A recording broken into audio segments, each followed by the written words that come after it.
శ్రీమాత్రే నమః. అమ్మతో ప్రయాణానికి స్వాగతం. అందరికీ కూడా అమ్మవారి యొక్క ఆశీస్సులు ఎప్పుడు ఉండాలని మనస్ఫూర్తిగా కోరుకుంటూ, ఈరోజు కార్తీక గురువారం.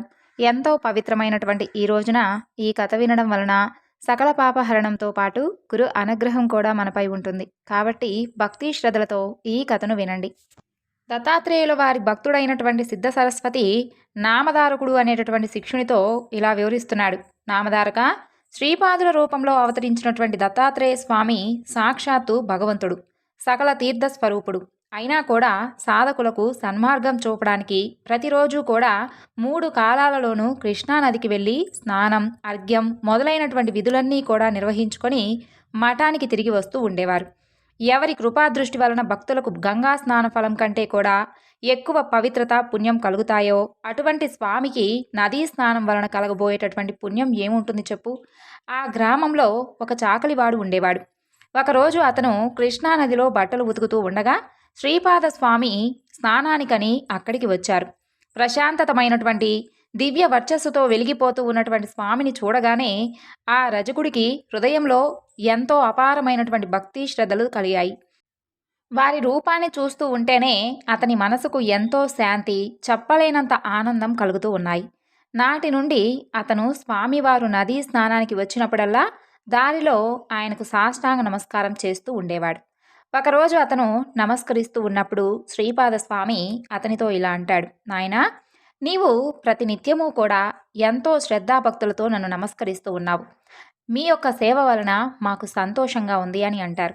నాటి నుండి అతనికి సంసార చింత నశించి మరింత భక్తి శ్రద్ధలతో స్వామిని సేవించడం ప్రారంభించాడు. ప్రతిరోజు కూడా అతను స్వామి యొక్క ఆశ్రమ ప్రాంగణం అంతా కూడా శుభ్రంగా చిమ్మి నీళ్లు చల్లుతూ చక్కగా ఉంచేవాడు. ఆ తరువాత తన యొక్క కుల యొక్క వృత్తిని చేసుకుంటూ చక్కగా ఆనందంగా ఉండేవాడు. ఒకనాడు వసంత ఋతువులో వైశాఖ మాసంలో స్వామి నవ్వుతూ అతనితో ఇలా అంటాడు. ఒరే, నీవు రాజువై జన్మించి రాజ్యం ఏలుతావురా అని అంటాడు. అతనికి మాత్రం ఆ మాటల్లో ఉన్నటువంటి ఆంతర్యం మాత్రం బోధపడదు. ఆ తరువాత ఒకరోజు అతను బట్టలు ఉతుక్కోవడానికి నది వద్దకు వెళ్ళినప్పుడు అక్కడ సుందరమైనటువంటి యువతి ఎంతో అంటే ఎక్కువ జనంతో కలిసి విహారార్థమై నదికి వచ్చినటువంటి ఒక యువరాజును, అతని వెంట వైభవంగా తరలి వచ్చినటువంటి పరివారాన్ని చూస్తాడు ఆ రజకుడు. ఆ దృశ్యాన్ని చూసి అతను సమ్మోహితుడై తాను నిరంతరం చేసుకునేటటువంటి నామస్మరణ మరిచిపోయి ఒక్క క్షణం తన్మయుడై అలా కొంతసేపు ఆ దృశ్యాన్ని తనివితీరా చూస్తూ ఉండిపోతాడు. ఆ తరువాత అతను మానవ జన్మ ఎత్తిన తర్వాత ఇటువంటి వైభవము, సుఖము అనుభవించకపోతే జీవితమే వ్యర్థం. ఆహా, ఈ రాజు ఎంతటి అదృష్టవంతుడో! ఇతనికి ఎంతటి వైభవం రావడానికి అతను ఎంతగా భక్తితో గురువును సేవించి ఉంటాడో! మరి నాకు కూడా ఇటువంటి వైభవం ప్రాప్తించడం కలలోని మాటేమో అని అనుకుంటాడు. అంతలో మధ్యాహ్న సమయమవుతుంది. శ్రీపాద స్వాముల వారు స్నానం చేయడానికి నదికి వస్తారు. అతను స్వామికి నమస్కరించి, స్వామి, ఆ యవనరాజు యొక్క వైభవం చూస్తూ ఉంటే ఆశ్చర్యము, సంతోషము కలుగుతూ ఉన్నాయి అని మరలా అజ్ఞానం వలన నేను ఇలా భ్రమించానే కానీ నిజానికి మీ స్థితియే నిజమైనటువంటి సౌఖ్యం ఇవ్వగలదని ఇప్పుడు తోస్తుంది స్వామి అని అంటాడు.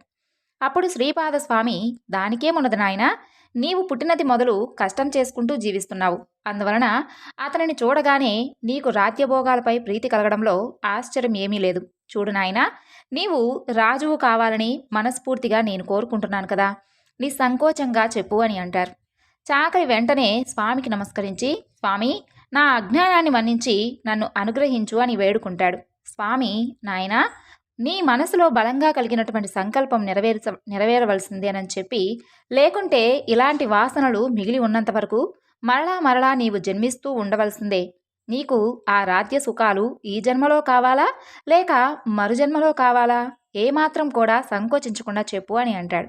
అప్పుడతను సిగ్గుతో తల వంచుకొని, ఇప్పుడు నేను ముసలివాడినైపోయాను. ఈ జన్మలో అంతటి సుఖం లభించినా కూడా నేను తృప్తిగా అనుభవించలేను స్వామి. కాబట్టి నాకవి మరుజన్మలో లభిస్తే వాటిని ఆజన్మాంతం అనుభవించగలుగుతాను అని అంటాడు. అప్పుడు స్వామి, నాయనా, ఇలాంటి కోరికలు ఎంతగానో తమోగుణం వలన కలుగుతూ ఉంటాయి. అవి కలిగిన తర్వాత ఇంద్రియాలను, మనసును తృప్తిపరుచుకోవాలి. లేకుంటే మనసు నిర్మలమవక ఎన్నో జన్మలకు కారణమవుతూ ఉంటుంది. నీలో ఉన్నటువంటి రాజ్యకాంక్ష, సుఖాలాలస బలీయంగా ఉన్నాయి కాబట్టి నీవు మరుజన్మలో మృదుర అనేటటువంటి దేశంలో యవన రాజవంశంలో జన్మిస్తావు అని అంటారు. అది విన్నటువంటి ఆ రజకుడు, స్వామి మీరిచ్చినటువంటి వరం నాకు ఇష్టమైనదే కానీ వచ్చే జన్మలో నాకు రాజ్యం లభించినా నన్ను మాత్రం మీకు దూరం చేయవద్దు.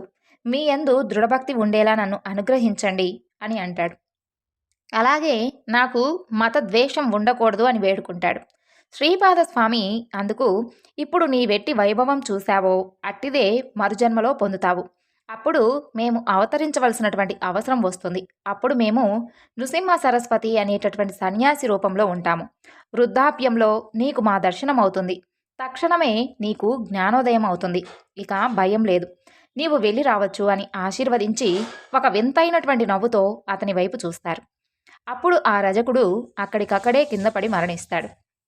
అలా శ్రీపాదులు ఇలాంటి లీలలు ఎన్నో చేసి భక్తులను అనుగ్రహిస్తూ ఇంకొంతకాలం కురుపురంలోనే ఉన్నారు. ఆయన నివాసం వలన ఆ కురుపురం ఎంతగానో ప్రసిద్ధికెక్కింది. అలా ఒకప్పుడు ఆయన, నేనింతకు ముందు అంబికకు జీవితాంతం కూడా శివపూజ చేస్తే మరుజన్మలో నా వంటి పుత్రుడు కలుగుతాడని ఆశీర్వదించాను. నాతో సమానుడు మరొకడు లేడు కదా. నేనే ఆమె గర్భవాసాన అవతరించి తరువాత నేను ఇచ్చినటువంటి మాటను నిలబెట్టుకోవాలి అని తలచారు. అటు తర్వాత ఒక ఆశ్వీయుజ మాసం కృష్ణపక్ష ద్వాదశి హస్తా నక్షత్రం నాడు శ్రీపాద వల్లభులు కృష్ణానదిలో మునిగి అంతర్హితులై మరొక చోట వేరొక రూపంలో అవతరించారు. అయినప్పటికీ సూక్ష్మ రూపంలో ఆయన అక్కడే ఉండేవారు. ఆ విధంగా ఆయన అక్కడే ఉన్నారు అని తెలిపేటటువంటి సంఘటనలు కూడా ఎన్నో ఉన్నాయి. భక్తి శ్రద్ధలతో కురుపురాన్ని దర్శించిన వారికి ఆ స్వామి ప్రత్యక్షుడై వెంటనే వారు కోరినటువంటి వరాలను అనుగ్రహించేటటువంటి సుమనోహరమైనటువంటి మూర్తి శ్రీపాదుల వారు. ఆ తరువాత సిద్ధయోగి చెప్పినదంతా కూడా శ్రద్ధ వింటూ ఉంటున్నటువంటి నామధారకుడు, స్వామి శ్రీపాద వల్లభులు కృష్ణానదిలో అంతర్ధానమై వేరొక చోట మరొక అవతారం ఎత్తారు అని చెప్పారు కదా. అటువంటప్పుడు ఆయన గుప్త రూపంలో కురుపురంలో ఉన్నారని, ఇప్పటికీ కూడా అక్కడ తమను ప్రార్థించినటువంటి భక్తులను రక్షిస్తున్నారని కూడా మీరు చెప్పారు. మరి అదెలా సాధ్యం అని అడిగాడు. నాయనా, శ్రీపాద స్వామివారు సాక్షాత్తు భగవంతుడు కదా. భగవంతుని యొక్క మహిమకు అంతే లేదు. ఆయన ఏమైనా కానీ చేయగలిగినటువంటి సమర్థుడు. మొదట ఒక్కడుగా ఉన్నటువంటి ఆయన ఆ తరువాత త్రిమూర్తుల రూపం ధరించి వేరువేరు కార్యాలు చేయడం లేదా? శ్రీపాదులు ఆ త్రిమూర్తుల యొక్క స్వరూపమే కదా. ఆయన మహిమకు సంభవం అసంభవం అనేది ఉంటుందా? ఆయన అంతర్ధానం అయిన తర్వాత కూడా ఆ క్షేత్రంలో తమను ఆశ్రయించినటువంటి భక్తులను రక్షిస్తూ ఉన్నారని తెలిపేటటువంటి ఒక దివ్య లీలల గురించి చెబుతాను విను. కాశ్యపస గోత్రీకుడైనటువంటి వల్లభేషుడు అనేటటువంటి బ్రాహ్మణుడు ఒకడు ఉండేవాడు. అతను వాణిజ్యం చేసుకొని జీవనాన్ని గడుపుతూ ఉండేవాడు. అతని కుటుంబం చాలా పెద్దది. కురువపురంలో అంతర్హితుడైనటువంటి శ్రీపాద స్వామి తమను సేవించినటువంటి భక్తులను రక్షిస్తూ సూక్ష్మ రూపంలోనే ఆ క్షేత్రంలో ఉన్నారని విని అతను స్వామికి భక్తుడయ్యాడు. అలా అతను ప్రతి సంవత్సరము కూడా నియమంగా ఒక్కసారైనా సరే కురువపురం దర్శించి స్వామిని సేవిస్తూ ఉండేవాడు. అలా ఒకనాడు అతను స్వామిని స్మరించి తనకు వ్యాపారంలో మంచి లాభం కనుక వస్తే స్వామి దర్శనానికి కురువపురం వెళ్ళి అక్కడ ఆయన ప్రీతి కొరకు 1000 మంది బ్రాహ్మణులకు సంతర్పణ చేస్తాను అని మొక్కుకున్నాడు. అప్పటి నుండి కూడా అతను స్వామిని స్మరించి ఏ పట్టణానికి వెళ్ళినా అక్కడ స్వామివారి దయ వలన అతను ఆశించిన దానికంటే కూడా ఎన్నో రెట్లు ఎక్కువగా లాభం రాసాగింది. అందువలన అతని భక్తి విశ్వాసాలు మరింతగా దృఢమయ్యాయి. అప్పుడు అతను తనకు వచ్చినటువంటి లాభానికి ఎంతో సంతోషించి తన మొక్కు చెల్లించడానికి కావలసినంత డబ్బును మూటగట్టుకొని కురుపురానికి బయలుదేరి వెళ్ళాడు.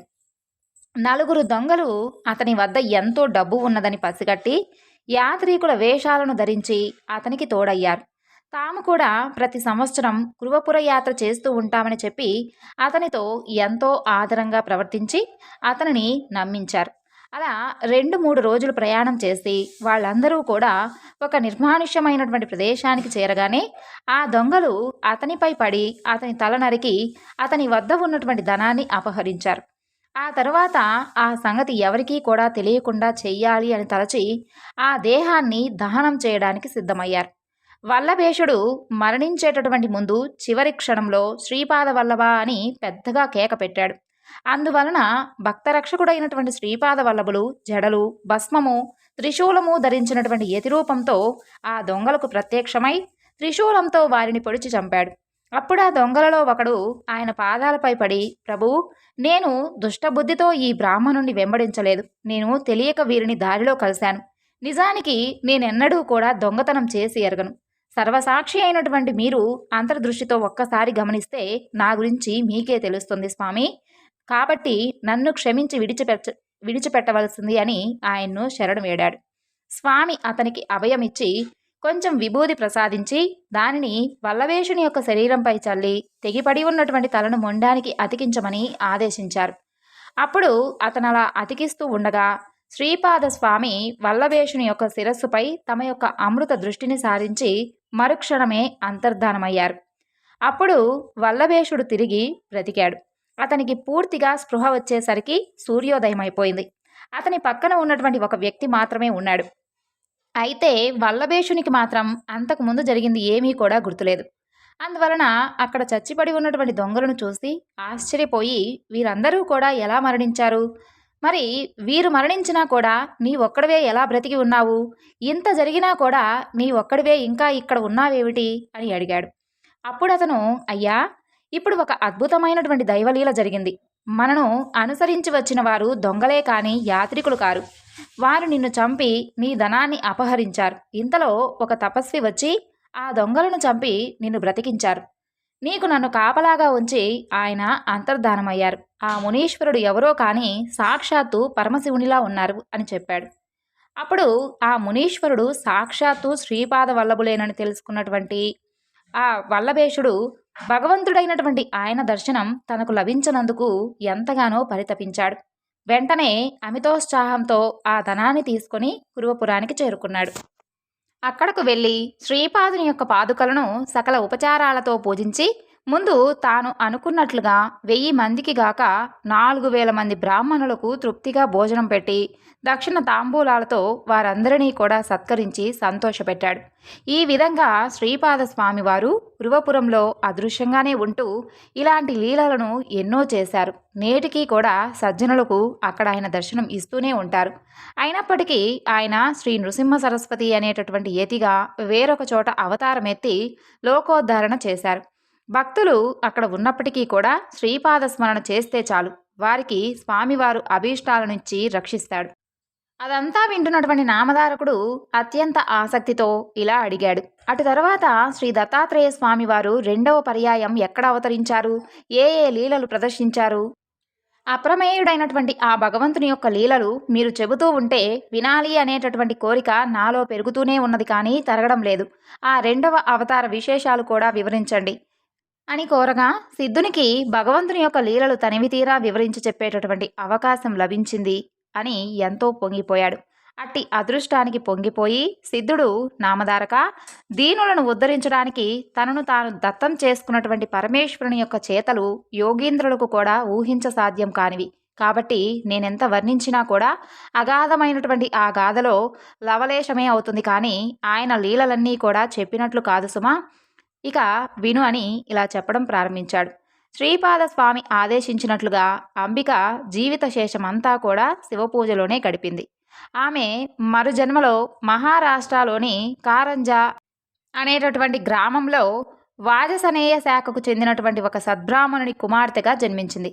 తల్లిదండ్రులు ఆమెకు అంబా అని నామకరణం చేశారు. ఆమెకు పూర్వజన్మ సంస్కారం వలన సౌశీల్యంతో పాటు శివభక్తి కూడా అబ్బింది. అలా ఆమెకు యుక్త వయసు రాగానే మాధవ శర్మ అనేటటువంటి బ్రాహ్మణోత్తమునికిచ్చి వివాహం చేశారు.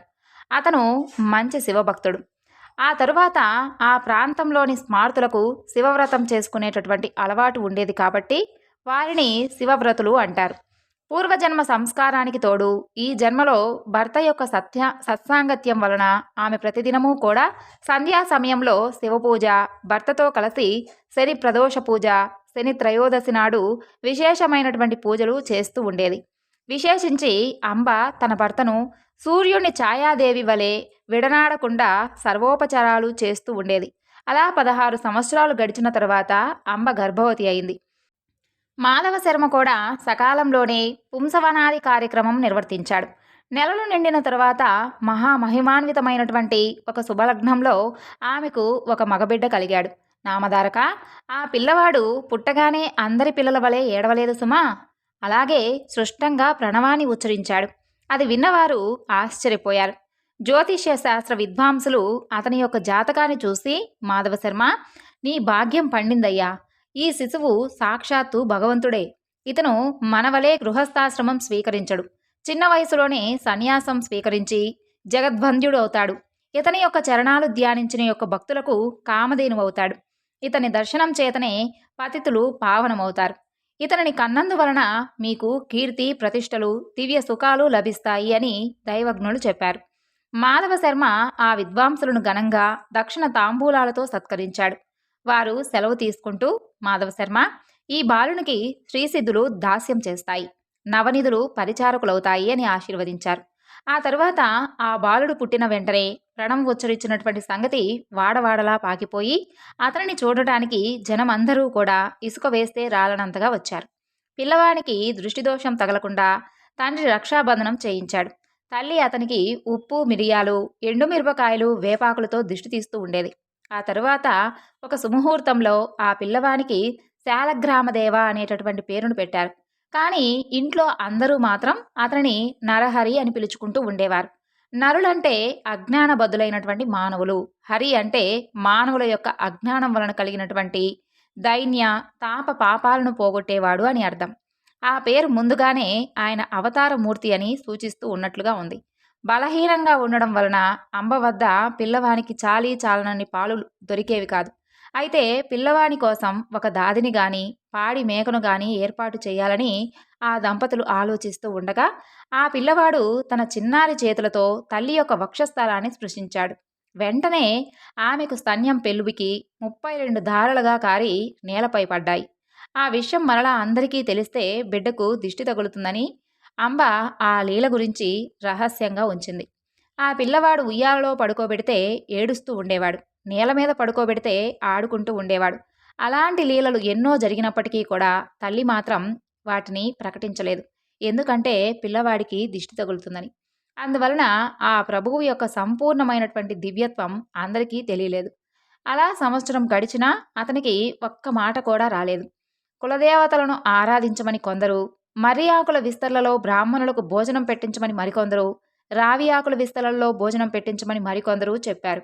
మాటలు చెబుతూ అతని చేత అనిపించడానికి యత్నిస్తూ ఉంటే క్రమంగా వస్తాయిలే అని కొందరంటే, అతడు మాత్రం మాటలు వచ్చినా కొంతకాలం తర్వాత మాత్రమే మాట్లాడుతారు అని మరికొందరు చెప్పేవారు. వారందరి మాటలు విని నరహరి నవ్వేవాడు. ఎవరు ఏమడిగినా కూడా ఓం అన్నదే అతని యొక్క సమాధానం. ఆ సంగతిని విని కొందరు పెద్దలు, ఇతను మన మాటలు వినగలుగుతున్నాడు కాబట్టి ఇతను చెవిటివాడు కాదని స్పష్టమవుతుందని అనేవారు. అతను మూగవాడే అయితే అంత స్పష్టంగా ఓం అనడం సాధ్యం కాదు కదా. అతను మాటలు వచ్చి కూడా ఎందుకో మాట్లాడటం లేదు అని కొందరు తల్లికి ధైర్యం చెప్పేవారు. అలా ఆమె ఎవరు ఏది చేయమని చెప్పినా కూడా పాపం అవన్నీ కూడా ఓపికగా చేస్తూ ఉండేది. తమ కులదైవమైనటువంటి దత్తస్వామికి ప్రత్యేకమైనటువంటి పూజలు కూడా చేస్తూ ఉండేది. అలా నరహరికి 7వ సంవత్సరం వచ్చింది. తరువాత అతను మాత్రం మాట్లాడనే లేదు. బాలుడు మూగవాడవుతాడని ఆ తల్లిదండ్రులు ఎంతగానో కలత చెందారు. అలా ఒకనాడు అంబ అతని పరిస్థితికి కంటతడి పెట్టుకుంది. అది చూసినటువంటి నరహరి సైగలతో ఆమెను వారించి పక్కనే ఉన్నటువంటి ఒక ఇనుప వస్తువును తెప్పించి చేతితో తాకాడు. అది తక్షణమే బంగారంగా మారిపోయింది. ఆశ్చర్యంతో తల్లిదండ్రులు మరికొన్ని ఇనుప వస్తువులను అతని చేత తాకించారు. అవి కూడా బంగారంగా మారిపోయాయి. ఇక తమ పిల్లవాడు సామాన్యుడు కాడని, ఆజన్మ సిద్ధుడని వారు కూడా గుర్తించారు. అయినప్పటికీ ఆ దంపతులు అతను మాట్లాడకపోవడం గురించి దిగులు పడుతూనే ఉండేవారు. అతను వేదాధ్యయనం చేసి స్వధర్మాలను ఎలా పాలించగలడు అనేటటువంటి మాధవ శర్మకు ఉన్నటువంటి దిగులు అంతా ఇంతా కాదు. అలా తల్లి ఒకరోజు అతనిని అక్కున చేర్చుకొని కన్నీరు కారుస్తూ, నా కన్న తండ్రి, నీ మాటలు విని ఆనందించేటటువంటి భాగ్యం మాకు లేదా అని అంటుంది. అది విన్నటువంటి నరహరి నవ్వి తనకు ఉపనయనం చేస్తే మాట్లాడుతానని, మొట్టమొదటగా ఆమెతోనే మాట్లాడుతానని సైగల ద్వారా తెలిపాడు. ఆ సంగతి విని మాధవ శర్మ ఆశ్చర్యపడి అతనికి ఉపనయనానికి ఒక మంచి శుభముహూర్తం నిర్ణయించి ఊరి వారిని అందరినీ కూడా పోగు చేశాడు. ఆ తరువాత ఎంతగానో సంభ్రమాశ్చర్యాలలో వారు మునిగిపోతూ ఉన్నారు. ఎందుకంటే పిల్లవాడు మాట్లాడుతాడు అని చెప్పి ఎదురు చూస్తూ ఉన్నారు. గ్రామస్తులందరూ కూడా అతని ఆశలు అడియాశలై నలుగురిలో తలవంపులకు గురి అవుతాడని తలచారు. కొందరు పెద్దలు మాత్రం అయ్యా, ఆ పిల్లవాడు గాయత్రి మంత్రం ఉచ్చరించగలిగితే మనకేమి, లేకపోతే మనకేమి, మనకు మాత్రం మృష్టాన్నమైనటువంటి భోజనం, ఘనంగా దక్షిణ తాంబూలాలు లభిస్తాయి కదా, కాబట్టి ఈ యొక్క ఉపనయన కార్యక్రమం జరుపుకోనివ్వండి అని అంటారు. అందరూ కూడా ఉపనయనానికి మాధవ శర్మ ఇంటకు సమావేశమవుతారు. ఆ తరువాత నరహరి ముండనము, మాతృభోజనము అయిన తరువాత జింక చర్మము, పసుపు వస్త్రము ధరించాడు. చెవిలో గాయత్రి మంత్రం ఉపదేశించినప్పుడు నరహరి ఆ మంత్రరాజాన్ని మనసులోనే జపించి దీక్ష తీసుకున్నాడు. ఆ తరువాత అతను తల్లికి నమస్కరించి ఆమెను భవతి భిక్షాం దేహి అని భిక్ష కోరి మొట్టమొదట ఆమెతోనే మాట్లాడతానని తల్లికి తానిచ్చినటువంటి మాటను నిలబెట్టుకున్నాడు. తల్లి, మొదటి భిక్ష ఇచ్చి ఋగ్వేదం పఠించు, ఆచారం పాటించు అని అనగానే నరహరి అగ్నిమీలే పురోహితం అని ప్రారంభించి ఋగ్వేదంలోని మొదటి మంత్రాన్ని చెప్పాడు. అంబ రెండవసారి భిక్ష ఇచ్చి యజుర్వేదం పఠించు, ఆచారం పాటించు అని అనగానే నరహరి ఇషేత్వా అని ప్రారంభించి యజుర్వేదంలోని మొదటి మంత్రాన్ని పఠించాడు. అలా తల్లి మూడవసారి భిక్ష ఇచ్చి సామవేదం పఠించు, ఆచారం పాటించు అని అనగానే నరహరి అగ్ని ఆయాహి అని ప్రారంభించి సామవేదంలోని మొదటి మంత్రగానం చేశాడు. ఆ తరువాత అది వినగానే తల్లిదండ్రుల యొక్క ఆనందానికి, సభలోని వారి ఆశ్చర్యానికి అవధులు లేవు. జీవితంలో మొదటిసారిగా మాట్లాడటం, ప్రణవోచ్చారణ, ఆ తరువాత వేద పఠనంతో కానీ చేయకూడదని నరహరి అంతకాలం మాట్లాడలేదని అందరూ కూడా అనుకుంటారు. 3 భిక్షలు అయిన తరువాత ఆయన 4వ వేదం కూడా చదివాడు. ఆయన భగవతావతారం అని తెలుసుకొని అక్కడ ఉన్నటువంటి బ్రాహ్మణులందరూ కూడా నమస్కరించారు. సర్వశాస్త్రాలకు జన్మస్థానమైనటువంటి ఆ ప్రభువుకు ఇది ఒక లెక్క కానిది అని చెప్పి అందరూ కూడా అర్థం చేసుకుంటారు. క్రతువు పూర్తిగా వచ్చింది. మాధవ శర్మ దంపతులు అమితోత్సాహంతో ఉన్నారు. వామనుని వలె భాసిస్తూ ఉన్నటువంటి ఆ నూతన బ్రహ్మచారి నరహరిని తల్లి ఆశీర్వదించి, నాయనా, ఇక నుండి నీవు భిక్షతోనే జీవించాలి సుమా అని అంటుంది. వెంటనే అతను తల్లికి నమస్కరించి, అమ్మా, మీ ఆజ్ఞ మేరకు నేను భిక్షువునవుతాను. నేను సన్యాసాశ్రమం స్వీకరించడానికి తమరు అనుమతించండి అని తండ్రి వైపు కూడా తిరిగాడు. ఆ మాటలకు ఆ తల్లి నివ్వెరబోయి దుఃఖిస్తూ, నాయనా, ఒక్కగానొక్క మగబిడ్డవు, మేము 16 సంవత్సరాలు ఎంతగానో ఎదురు చూసి ఎన్నో వ్రతాలను ఆచరించిన తర్వాత పుట్టావు. ఆ తరువాత 7 సంవత్సరాలు నీవసలు మాట్లాడనే లేదు. ఇంతకాలానికి పరమేశ్వరుని యొక్క కృప వలన నేను చేస్తున్నటువంటి పూజలు, వ్రతాలు ఫలించి ఈరోజే మొట్టమొదటిసారిగా నీ మాటలను నేను వినగలిగాను. అందుకు నేను సంతోషిస్తూ ఉండగా నీవిలా అంటావేమిటి? అప్పుడే నీవు ఇల్లు విడిచిపెడితే మా గతేమిటి నాయనా? నీవు గృహస్థువై బిడ్డలు కలిగిన తర్వాత సన్యసించవచ్చు కదా అని బ్రతిమాలుతుంది. అప్పుడు నరహరి తల్లిని కౌగిలించుకొని ఓదార్చి, అమ్మా, నా మాటను విను. వివేకంతో ఆలోచించి ఈ యొక్క వ్యర్థమైనటువంటి దుఃఖాన్ని తొలగించుకో. నేను ధర్మరక్షణ కోసం అవతరించాను. నీకింకా 4 బిడ్డలు కలిగి ప్రేమతో మీకు సేవ చేస్తారు. వెనుకటి జన్మలో నీవు నిష్ఠతో శంకరుణ్ణి పూజించడం వలనే నేను నీ గర్భాన జన్మించాను అని చెప్పి ఆమె శిరస్సు పైన చేతిని ఉంచి ఆశీర్వదిస్తాడు. ఇక వెంటనే ఆమెకు తన యొక్క పూర్వజన్మ శృతి అంతా కూడా కలుగుతుంది. అప్పుడు శ్రీపాద వల్లభుడుగా దర్శనమిస్తాడు. వెంటనే ఆమె ఆనందంతో పరవశించి అతని పాదాలపై పడి ఇలా అంటుంది, స్వామి, పూర్వజన్మలో కుపుత్రవతి అయినటువంటి నేను ఆత్మాహుతికి పాల్పడినప్పుడు రక్షించినటువంటి శ్రీపాదుడవు నీవే. బ్రహ్మాండాలన్నీ కూడా నీలోనే ఉన్నాయి. అలాంటి నీవు నా గర్భాన పుట్టినందువలన నా భర్త వంశము, పితృవంశము కూడా పావనమయ్యాయి. అతడు ఆమెను లేవదీసి, అమ్మా, ఈ యొక్క పూర్వ వృత్తాంతం వెల్లడి చేయవద్దు. నీకొక రహస్యాన్ని చెబుతాను, గుప్తంగా ఉంచు. నేను సంసారం అంటున్నటువంటి సన్యాసిని. నేను చేయవలసినటువంటి తీర్థాటనం మొదలైనటువంటి కార్యాలు ఎన్నో ఉన్నాయి. అయితే అవి నేను ప్రకటించడానికి వీలు కానివి, రహస్యమైనవి. ఈ కర్తవ్యం నాకు తప్పదు. కాబట్టి నేను ఇంట్లో ఉండడానికి వీలు పడదు. కాబట్టి తమరు అనుమతి ప్రసాదించండి అని అడుగుతాడు. సిద్ధయోగి ఇంకా ఇలా చెప్పాడు. అప్పుడు ఆ తల్లి పుత్రవాత్సల్యంతో ఇలా అంటుంది, నాయనా, నీవు లోకానికి ధర్మం చెబుతావు కదా, మరి మరి నీవు కూడా 12 సంవత్సరములు బ్రహ్మచర్యం అవలంబించిన తర్వాత గృహస్థుడవై బిడ్డలు కలిగిన తర్వాత సన్యసించి లోకానికి ఆదర్శం చూపాలి కదా. ఇలా క్షణికావేశంలో సన్యాసం స్వీకరిస్తే వాసనాక్షయమవక మానవులు పతితులవుతారని శాస్త్రాలు కూడా హెచ్చరిస్తూ ఉన్నాయి కదా అని బ్రతిమాలుతుంది. అప్పుడు వటువైనటువంటి నరహరి అలనాడు కపిలుడు తల్లికి జ్ఞానోపదేశం చేసిన విధంగా ఆమెకు తత్వం ఇలా బోధిస్తాడు. అమ్మా, భౌతికమైనటువంటి శరీరాలు, వైభవము అన్నీ కూడా అశాశ్వతాలే. మరణం లేనివాడంటూ ఎవ్వరూ లేరు. మృత్యుదేవత ఎప్పుడూ కూడా జీవితాన్ని వెంటనంటే ఉంటుంది. యువకులకైనా వృద్ధులకైనా ఈ శరీరం ఎప్పుడు రాలిపోతుందో కూడా తెలియదు. అప్పిచ్చినవాడు తానిచ్చినటువంటి గడువు ఎప్పుడు తీరుతుందా అని లెక్క పెట్టుకున్నట్లుగా మృత్యుదేవత కూడా మానవుల యొక్క జీవిత కాలాన్ని లెక్క పెడుతూ ఉంటుంది.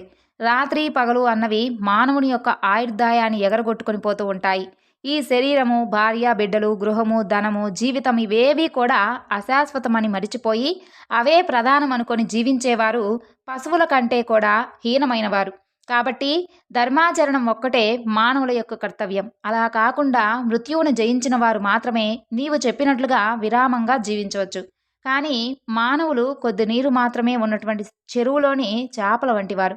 ఆ కొంచెము నీరు ఇంకిపోయిన తర్వాత వారి గతేమిటి చెప్పు. ఈ కలియుగంలో మానవునికి 100 ఏళ్లు ఆయుర్దాయం.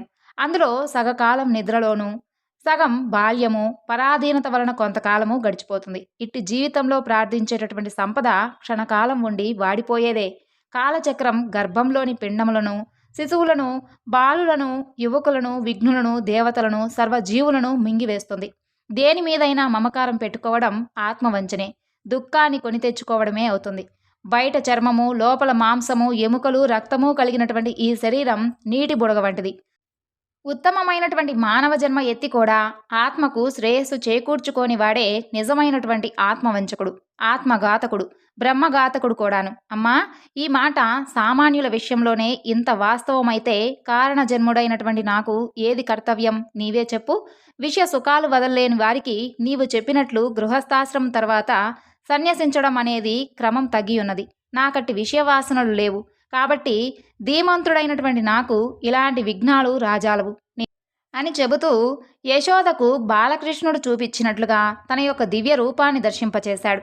ఆయన ప్రసాదించినటువంటి యోగ దృష్టితో ఆమె ఆ మూర్తిని కన్నులారా దర్శించి ఇలా అన్నది. స్వామి, నీవు పుట్టుక లేనివాడవు. బ్రహ్మాండాలన్నీ కూడా నీలోనే ఉన్నాయి. బ్రహ్మకు కూడా నీ గుణరూపాలు కొంచెమైనా కూడా తెలియరానివి.